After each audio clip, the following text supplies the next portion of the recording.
नमस्कार, गुलमोहर किचनमध्ये आपलं स्वागत आहे। आज मी अंगारकी चतुर्थीसाठी मोदक बनवणार आहे, ते पण आंब्याचे। तर इथे मी 1 वाटी हा मैदा घेतलेला आहे आणि आता त्यामध्ये चिमूटभर आपल्याला मीठ घालून घ्यायचं आहे आणि 2.5 पळ्या हे मी तेल मोहनासाठी घालणार आहे। इथे हे हाताने मिक्स करायचं आहे व तेल चांगलं कडकडीत होऊ द्यायचं आहे। मग नंतर यामध्ये आपल्याला टाकून घ्यायचे। तेल चांगलं कडकडीत झालेलं आहे। आता मी हे यामध्ये घालणार आहे। या मोहनाने मोदक हे खुसखुशीत होतात छान, म्हणून मोहन घालायचं असतं। आता हे थंड झाल्यानंतर एकत्र करायचं आहे सर्व हाताने आणि थोडंसं पाणी घालून घट्ट असं गोळा आपल्याला तो मळून घ्यायचा आहे। तर आता हे सर्व आपल्याला हाताने असं मिक्स करून घ्यायचं आहे, म्हणजे सगळ्या पिठाला हे मोहन लागलं जातं।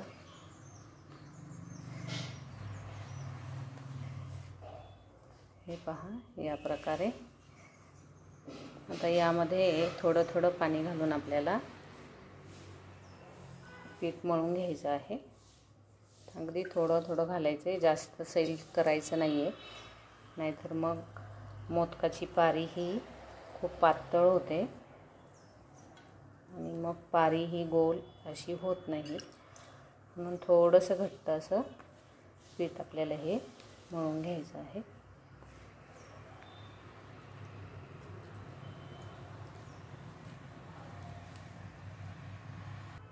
हे पहा, हे पीठ आपल्या इथे मळून झालेलं आहे। आता याचा गोळा करायचा आहे असा गोल गोल, आणि त्यावर एखादी वाटी किंवा डिश झाकण ठेवून द्यायची आहे आणि 20 मिनिट तरी आपल्याला हे पीठ भिजू द्यायचं आहे आणि मग नंतर आपल्याला मोदक तयार करायला घ्यायचे।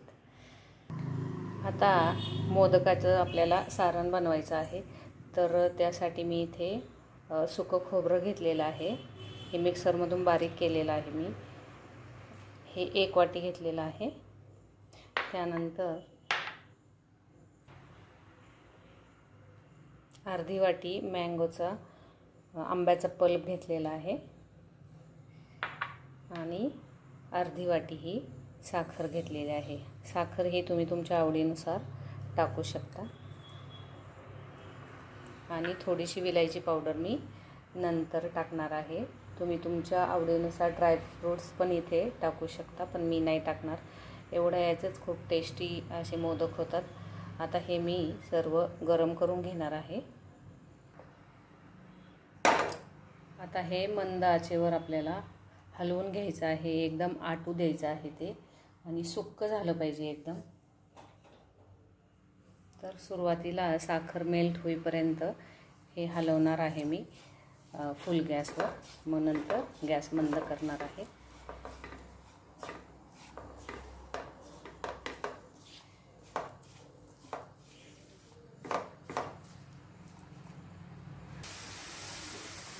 सारखं हलवत राहायचं आहे, नाहीतर मग खाली एका ठिकाणीच लागून जातं ते।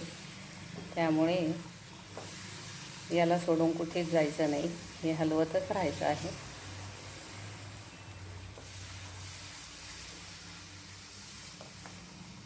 हे पहा, इथे या प्रकारे आपल्याला हे सारण असं सुक्क करून घ्यायचं आहे। एकदम सुक्क असं झालेलं आहे। आता हे थंड झाल्यानंतर आपण मोदकाच्या तयारीला लागूया। आता हे जे सारण आहे त्यावरून आता ही विलायची पावडर घालायची आहे।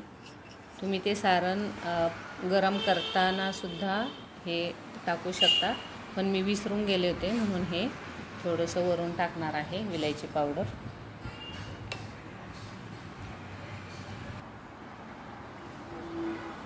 हे पहा, एकदम छान भिजलेलं आहे हे मैद्याचं पीठ। आता याचे छोटे छोटे आपल्याला गोळे करायचे आहेत।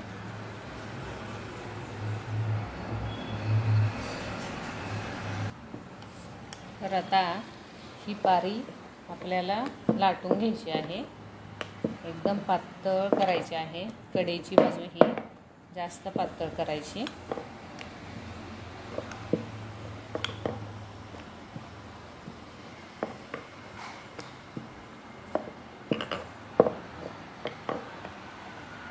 पहा या प्रकारे. आता जे सारण बनवलेलं आहे ते सारण आता यामध्ये भरून घ्यायचं आहे आणि बोटं अशी करायची आहेत म्हणजे त्याला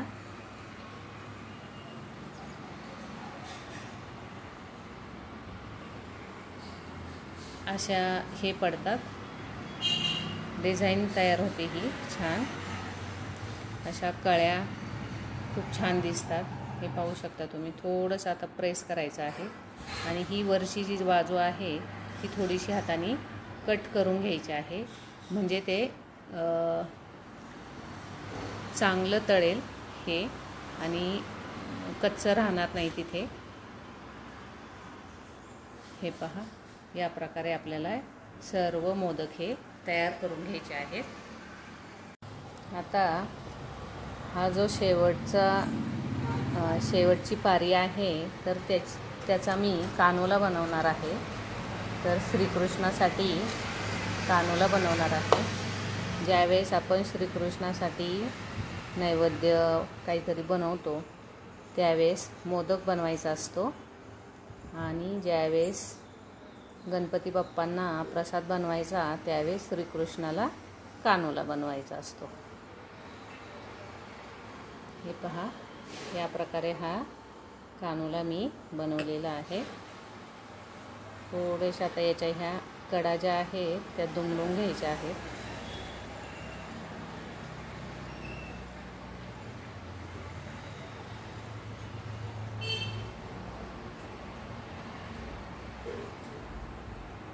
हा झाला श्रीकृष्णासाठी कानोला.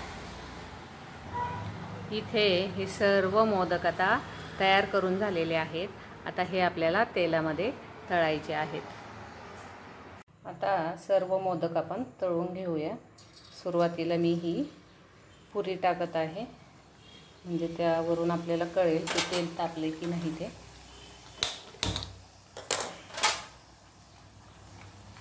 हे पहा तेल तापलेलं आहे छान. 2 उंडे राहिलेले होते तर त्याच्या मी या पुऱ्या तळत आहे. मुलांना खूप आवडतात ह्या.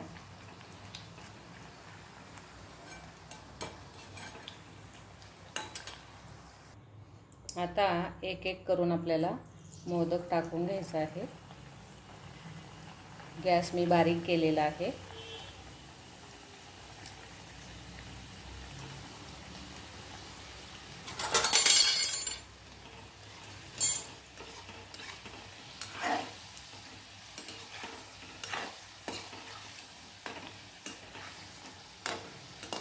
सारखा हलवायचे, उलटपालट करायचे म्हणजे सगळ्या बाजूने आपले मोदक हे तळून निघतील. छान छान सोनेरी रंगावर हे तळून घ्यायचे आहेत.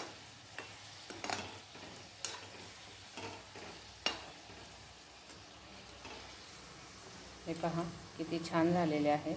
आता मी हे काढून घेते एका ताटामध्ये.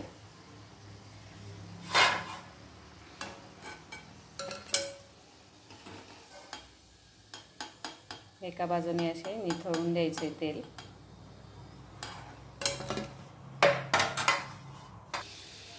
हे पहा रंग किती छान आलेला आहे, किती छान दिसतंय हे पाहू शकता तुम्ही. मोदक हे बारीक गॅसवरच आपल्याला तळायचे आहेत.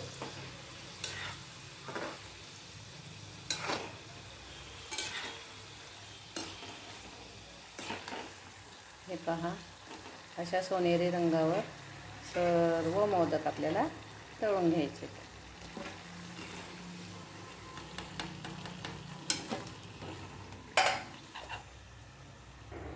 आता हा शेवटचा कानोला.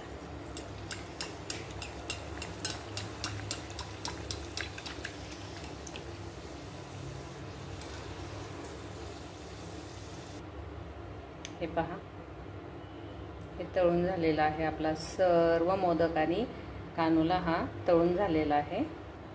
हे पहा इथे हे आंब्याचे मोदक आपले तयार झालेले आहेत. खूप छान सुंदर आणि कुरकुरीत असे मस्त झालेले आहेत. हा जर व्हिडिओ तुम्हाला जर आवडला असेल तर लाईक, शेअर, कमेंट आणि सबस्क्राईब करायला विसरू नका. एकदम खुसखुशीत असे झालेले आहेत, हे पाहू शकता तुम्ही. एकदम मस्त.